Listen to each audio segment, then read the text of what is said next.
Hello, everyone. This is Tom Fox. I'm the Compliance Evangelist. I would like to welcome you to an exciting new series I'm putting on each month in 2017. In the month of January, I'm going to go through 30 days to a better compliance program. So each day I will detail some part of a compliance program that you can utilize to help you improve to have a best practices compliance program for 2017.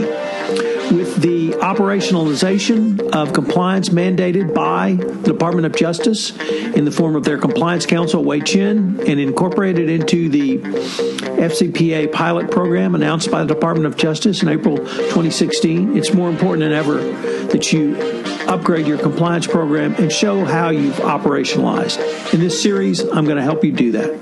I hope you will enjoy this series. I hope you will join me, and I look forward to this journey with you. Hello, everyone. This is Tom Fox. Welcome to Day 10 of 30 Days to a Better Compliance Program. Today, we're going to take a look at mergers and acquisitions. The FCPA guidance notes that one of the 10 hallmarks of an effective compliance program is around mergers and acquisitions, both in the pre- and post-acquisition phases. A company that does not perform adequate FCPA due diligence prior to a merger and acquisition may face significant legal and business risks going forward. Perhaps most commonly, inadequate due diligence can allow a course of bribery to continue with all the attendant harm to a company's profitability and reputation, as well as potential civil and criminal liability. In contrast, companies that conduct effective FCPA due diligence on their acquisition targets are able to evaluate more effectively each target's value and negotiate the cost for the bribery to be borne by the target. Equally important is that if a company engages in these suggestions, it will go a long way towards insulating or at least lessening the risk of liability going forward. The FCPA guidance was the first time that many compliance practitioners focused on the pre-acquisition phase of a transaction as a part of a compliance program. Both the DOJ and SEC made clear the importance of this step, and they pointed to a declination which was set out in the guidance where the DOJ and SEC declined to take an enforcement action against a U.S. publicly held company in connection with its acquisition of a foreign subsidiary. It was because of the company's pre-acquisition due diligence and what they brought to the Department of Justice as a result of it. Subsequently, we had an opinion release where the U.S. acquiring company found that Target had engaged in bribery and corruption, yet that Target was not a company which is subject to the FCPA. The opinion release opined that if the U.S. company went through with the merger and acquisition and cleaned up the bribery and corruption, that there would be no FCPA violation going forward if it did not continue. The problem with this, obviously, though, is if a company engages in bribery and corruption to obtain business and you cut that out, what's the value of the company going forward? So a pretty important question for you to consider. So let me break this down into pre-acquisition and post-acquisition. Obviously, it should begin with a preliminary pre-acquisition assessment of risk. Such an early assessment will inform the transaction both in the research and evaluation phases. This can include an objective overview of the risks faced and the level of risk exposure, such as a best case, worst case scenario.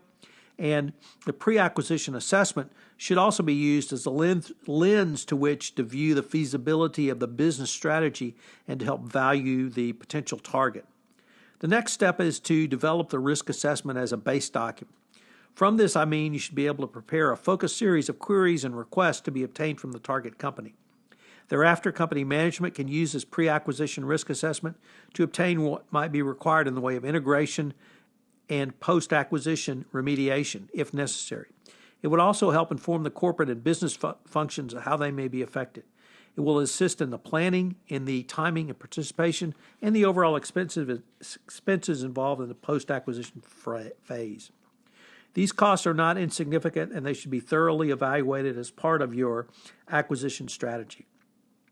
It's important that after this due diligence is completed and the transaction moves forward, the acquiring company should attempt to protect itself through the most robust contractual provisions it can, including indemnification against possible FCPA or anti-corruption investigations, payment of investigative costs, and assessed penalties.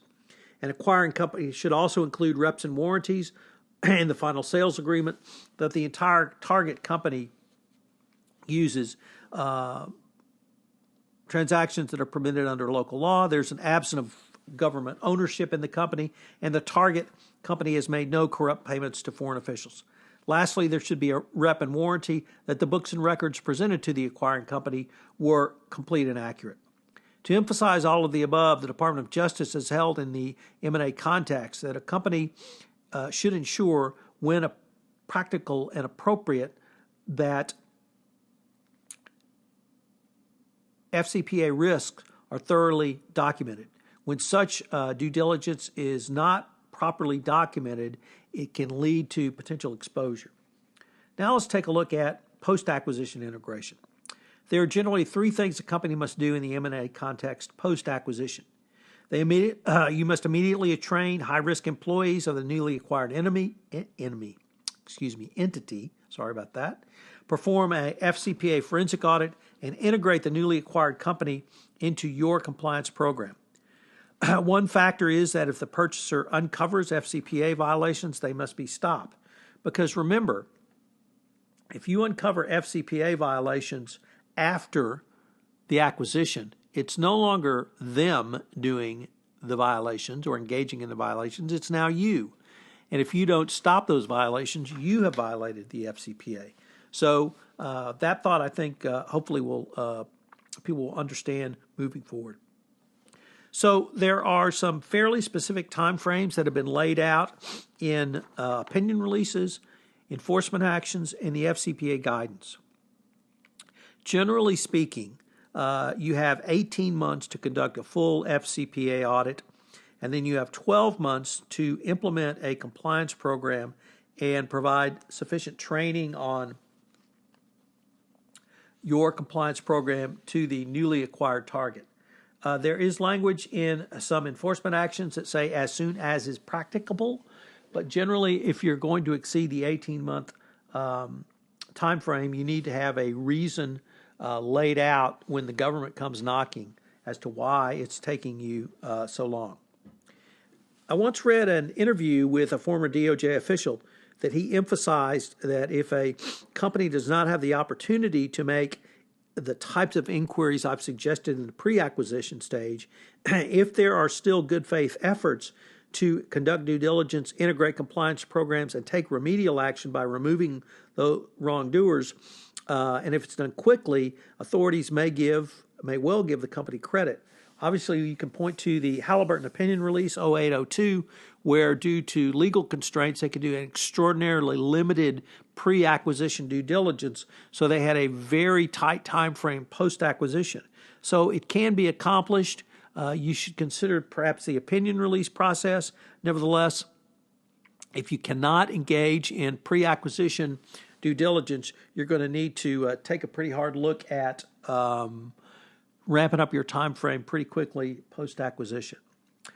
Unfortunately, there's a plethora of FCPA enforcement actions which have arisen in the acquisition context where a company bought a rival or other target, and the purchase led to FCPA exposures. The best example I could point you to is the 2009 purchase of Pfizer by Wyeth. Here, there was significant wrongdoing at Wyeth, yet on the criminal side, the DOJ side, the Pfizer was held not criminally liable for the conduct because of their very quick and active remediation going forward. If you're buying a company in China, all I can say is you've got to do as much pre-acquisition due diligence as possible, and then the day you close, you've got to hit the ground running, given the number of enforcement actions that have come out of China with Chinese companies. So what are the three key takeaways today? Well, the first one is I cannot emphasize enough your pre-acquisition risk assessment.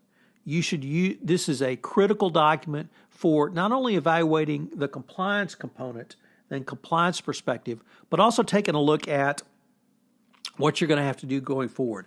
It really all starts with here, this risk assessment in the pre-acquisition phase. If you cannot engage in a risk assessment, you're really going blind going forward. And remember that it's no longer them, it's now you after it closes. Number 2, you have to hit the ground running. This means you may have to gear up and hire outside counsel. You may need to hire vendors who specialize in FCPA forensic audits or integrations of your compliance programs or training. But it's absolutely critical that you hit the ground running.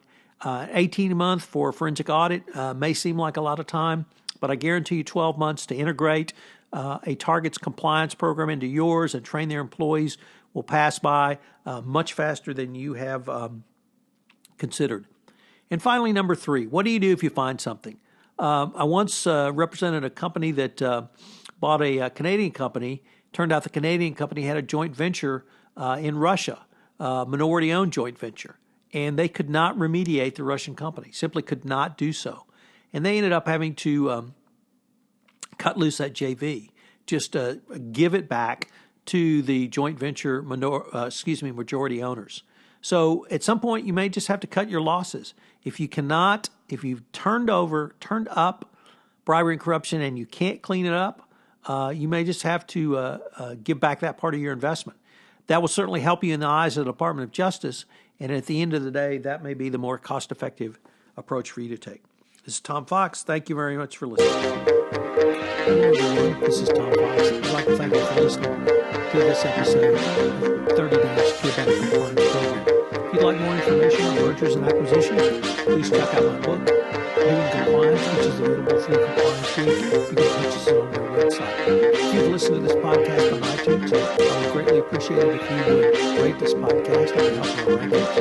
If you have any questions on mergers and acquisitions, please give me a shout at tfox@tfox.com. This is Tom Fox. Thank you very much for listening to 30 Days to a Better Compliance Program, and I hope you'll tune in tomorrow for day 11 of 30 Days to a Better Compliance Program.